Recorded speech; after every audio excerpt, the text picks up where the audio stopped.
ये कहानी है मिस्टर ओलिवर की, जो शिमला के एक बहुत बड़े स्कूल में टीचर हैं। देखो बच्चों, जिस भी इंसान के अंदर हिम्मत और साहस होता है वो जिंदगी में कभी नहीं हारता।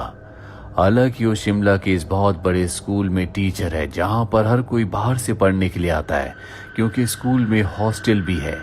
पर खुद वो शिमला के एक छोटे से गांव में रहते हैं, जो स्कूल से 2 मील की दूरी पर है। हालांकि ये रास्ता बहुत सुनसान है, लेकिन मिस्टर ओलिवर को इससे कोई फर्क नहीं पड़ता। एक दिन एनुअल डे के फंक्शन की तैयारी करवाते करवाते मिस्टर ओलिवर को लेट हो जाता है। बाहर अब पूरी तरह से अंधेरा हो चुका है। मिस्टर ओलिवर, क्यों ना आज रात को आप हॉस्टल में रुक जाएं? बाहर अंधेरा हो चुका, रास्ता भी बहुत सुनसान है। मुझे इस बात से कोई फर्क नहीं पड़ता। मेरे पास मेरी टॉर्च है और इस टॉर्च के सहारे मैं बहुत जल्दी अपने गांव, अपने घर तक पहुंच जाऊंगा। वैसे भी घर पर मेरा कौन इंतजार कर रहा है, हमारी तो अब तक शादी भी नहीं हुई। ये कहकर मिस्टर ओलिवर वहां से निकल जाते हैं। स्कूल से बाहर निकलने के बाद वो देखते हैं कि हर रात की तरह चौकीदार अपनी ड्यूटी पर है। हमेशा उन्होंने इस चौकीदार को दूर से ही देखा है, कभी वो उसके पास नहीं गई, क्योंकि इसकी कभी नौबत ही नहीं पड़ी। और अब क्योंकि उन्हें देर हो चुकी है, इसीलिए वो जंगल के शॉर्टकट रास्ते से जाने का फैसला करते हैं, जिस रास्ते से वो बहुत जल्दी अपने गांव, अपने घर तक पहुंच जाएंगे। लेकिन जंगल के इस रास्ते पे चीड़ के बड़े बड़े पेड़ है। यहाँ पर इतना अंधेरा होता है कि वो अपनी परछाई भी नहीं देख सकते। लेकिन उनके पास टॉर्च है और उस टॉर्च के सहारे जंगल के उस रास्ते से वो आगे बढ़ना शुरू कर देते हैं। चारों तरफ से भयानक आवाजें आ रही होती हैं, जिन्हें सुनने के बाद कोई भी इंसान डर जाए। पर साहस तो मिस्टर ओलिवर का गहना है। साथ ही वो भूत प्रेतों पर विश्वास नहीं करते, वो साइंस पर विश्वास रखते हैं। इसीलिए लगातार वो आगे बढ़ते ही चले जाते हैं। और जब वो जंगल के बीचों बीच पहुंचते हैं तो उनके टॉर्च की रोशनी पत्थर के ऊपर बैठे एक लड़के पर पड़ती है, जिसने अब तक स्कूल के कपड़े पहने होते हैं।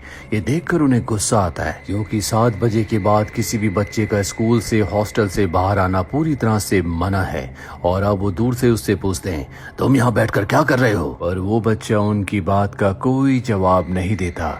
उसका सर लटका हुआ होता है, उसने अपने दोनों हाथों से अपने चेहरे को ढक रखा होता है।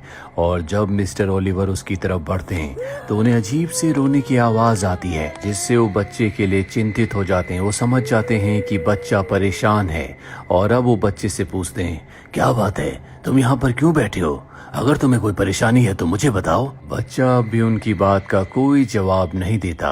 वो उसके आंसू नहीं देख सकते, क्योंकि उसने सर पर कैप पहनी होती है। उसका चेहरा नीचे की तरफ लटका होता है। कम ऑन बॉय, तुम्हें इस वक्त बाहर नहीं होना चाहिए। तुम्हें कोई परेशानी है तो मुझे बताओ, मेरी तरफ देखो। मिस्टर ओलिवर के कहने पर वो अपना चेहरा ऊपर उठाता है, अपने हाथों को अपने चेहरे पर से हटाता है। उसके चेहरे पर ना आँख थी, ना नाक, ना मुंह, ना आईब्रो। ये एक सपाट गोल मटोल चेहरा था। ये देखकर मिस्टर ओलिवर के हाथ से उनकी टॉर्च छूट जाती है और वो स्कूल की तरफ भागते हैं। कोई है? बचाओ! वो जोर से चिल्लाते हुए इसी तरह से स्कूल की तरफ भागते चले जाते हैं। और जब वो स्कूल से कुछ दूरी पर होते हैं तो उन्हें एक लटकती हुई लालटेन दिखती है, जो स्कूल के चौकीदार के हाथ में है। हालांकि चौकीदार को रात को कई बार उन्होंने दूर से देखा है, लेकिन आज जितनी खुशी उन्हें इस चौकीदार को देखकर हुई, उतनी पहले कभी नहीं हुई। वो भागते हुए, हाँफते हुए किसी तरह से चौकीदार के पास पहुंचते हैं। क्या हुआ बाबूजी, आप भाग काहे रहे हैं? मैंने जंगल में एक बच्चे को देखा, जिसका चेहरा पूरी तरह सपाट था। उसकी ना आंखें थी, ना नाक, ना मुंह, ना आईब्रो। वो पूरा गोल मटोल सपाट चेहरा था। का? ना आंख, ना मुंह, ना नाक? कहीं ऊ का चेहरा ऐसन तो नहीं था। और इसके बाद चौकीदार अपनी लालटेन को अपने चेहरे के पास लाता है।